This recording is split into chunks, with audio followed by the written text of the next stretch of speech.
ఫైనల్‌గా పార్టీ ఫిరాయింపులకు సంబంధించి కోర్టులు గూడా స్పీకర్ మీద సీరియస్ అవుతున్న టైము 4 వారాల గడువు ఇచ్చినటువంటి పరిస్థితి. మీరు ఒక అడ్వకేట్‌గా ఏం చెప్పదలుచుకున్నారు? పార్టీ ఫిరాయింపుకు సంబంధించి 10 నియోజకవర్గాల్లో ఉప ఎన్నికలు రాబోతున్నాయని కొంత చర్చ జరుగుతున్నది. బీఆర్ఎస్ కూడా అదే వ్యక్తం చేస్తున్నటువంటి పరిస్థితి. ఏమయ్యే అవకాశం ఉందంటారు?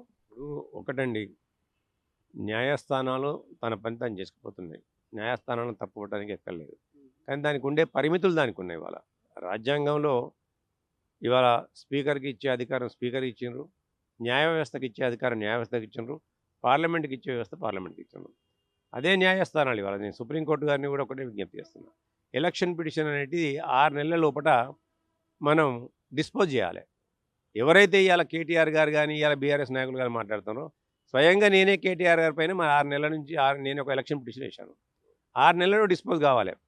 ఆయన రాజకీయాల పట్ల కానీ, రాజ్యాంగం పట్ల కానీ, న్యాయ వ్యవస్థ పట్ల కానీ ఆయనకు నమ్మకం ఉన్నట్టయితే ఇన్ని వాయిదాలు తీసుకోవద్దు. ఆయన ఇవాళ ఇప్పటికి 2 సంవత్సరాలు గడుస్తుంది. ఎప్పటికీ వాయిదానే, ఆఖరికి ఇవాళ కేసు ఉండే, ఇవాళ కూడా వాయిదానే తీసుకున్నాడు.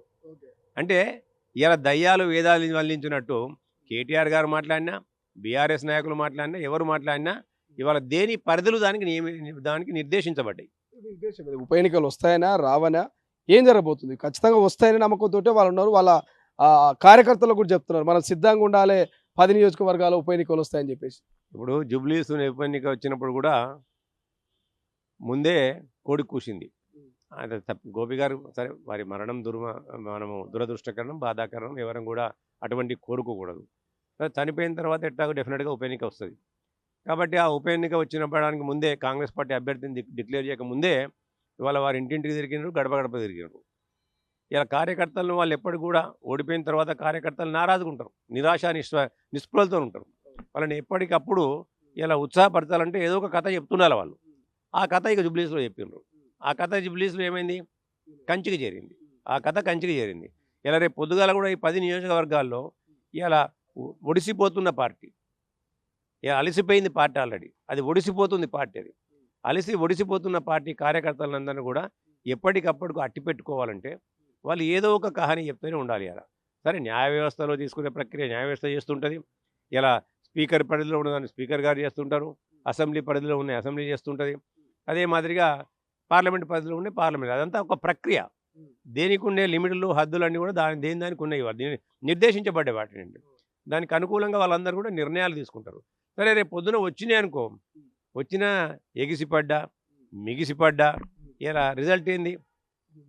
నీ నోరు వారేసుకోడు, నీ అహంకారాన్ని అహంభావాన్ని తెలంగాణ ప్రజలు ఎవరు కూడా ఇవాళ ఉపేక్షించే పరిస్థితుల్లో లేరు. ఇవాళ నీవు ఓడిపోయినప్పటికి కూడా నీ అహంకారాన్ని తగ్గించుకోలే.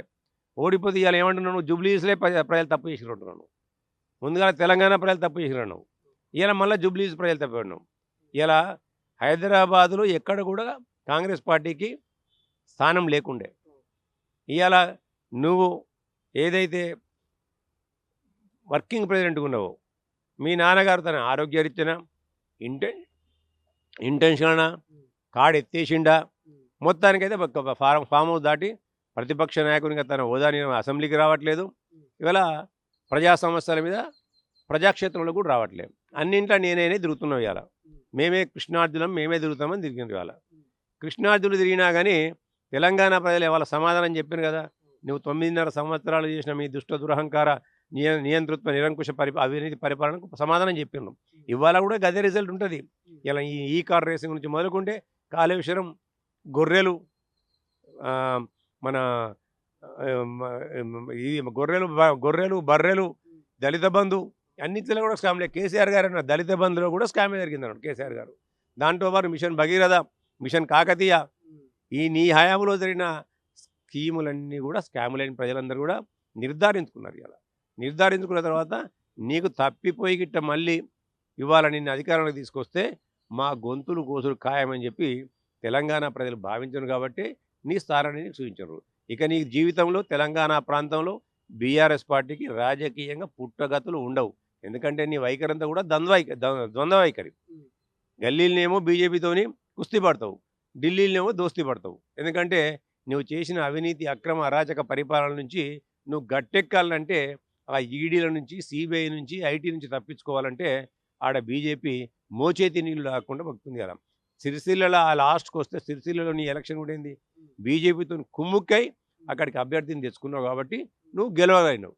అంతే తప్ప రాజకీయంగా తెలంగాణ ప్రజలు నిన్నెప్పుడో రాజకీయ బహిష్కరణ చేయాలని చెప్పి నిర్ణయించుకున్నారు. ఎన్నికలు వస్తే మీరు సిద్ధమేనా? మీ పార్టీ 10 చోట్ల ఉప ఎన్నిక ఒకవేళ వస్తే పార్టీ సిద్ధమే ఉంటుంది. ఎప్పుడు సిద్ధంగా ఉంటుంది? ఇవాళ మేము పార్టీగా ఇవాళ అధికారంలో ఉన్నా లేకపోయినా పార్టీగా ఎప్పుడైనా సిద్ధంగా ఉండాల్సిందే. ఇవాళ కాంగ్రెస్ పార్టీ అధికారంలో ఉన్నది.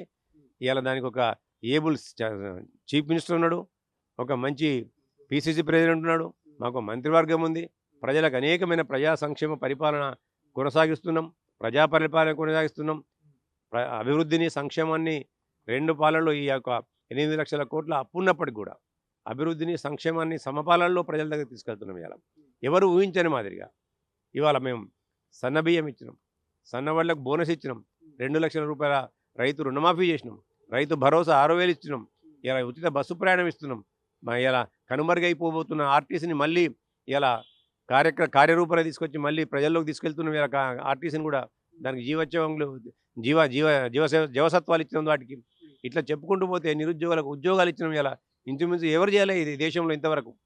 వచ్చిన 10 నెలల లోపలనే ఇంచుమించు 70,000 ఉద్యోగాలు ఇచ్చినాం. ఇలా ఇంచుమించు 1,25,000 ఉద్యోగాలు ఇప్పటికి ఇచ్చినాం మేము, ప్రభుత్వ ఉద్యోగాలు.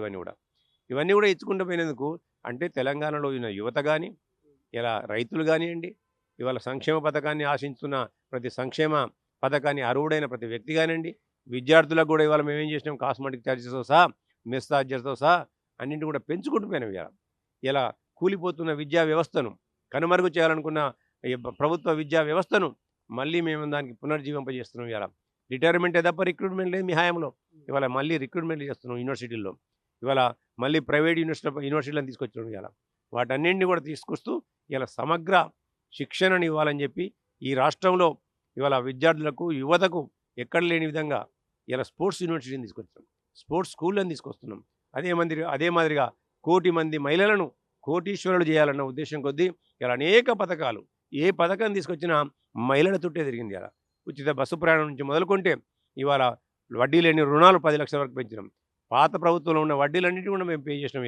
ఇక్కడ మేము రైసు మిల్లలు కానివ్వండి, బస్సులు కానివ్వండి, ఇలా మహిళా సంఘాలకు ఇచ్చుకుంటూ పోతున్నాం, గ్యాస్ ఏజెన్సీలు ఇచ్చుకుంటూ పోతున్నాం, ఎరువుల పంపిణీ కార్యక్రమం వాళ్ళ ద్వారా చేస్తున్నాం. అంతేకాకుండా ప్యాడీ ప్రొక్యూర్మెంట్ కూడా వాళ్ళ ద్వారా చేస్తున్నాం. అంటే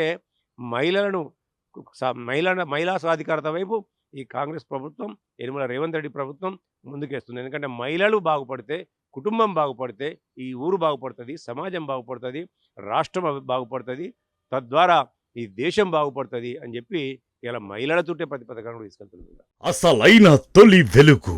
ఫాలో వాట్సాప్ @తొలి వెలుగు అఫీషియల్.